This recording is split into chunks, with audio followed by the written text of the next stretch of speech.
রসুল আমার আল্লাহর দোস্ত আখেরি নবী,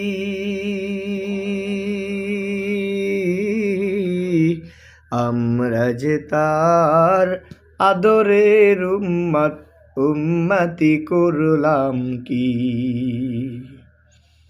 আমরা যে তার মহাব্বতের উম্মত, কয়দিন কেন্দেছি। রসুল আমার আল্লাহর দোস্ত আখেরি নবী, আমরা যে তার আদরের উম্মত, উম্মতি করলাম কি। আমরা যে তার মহাব্বতের উম্মত,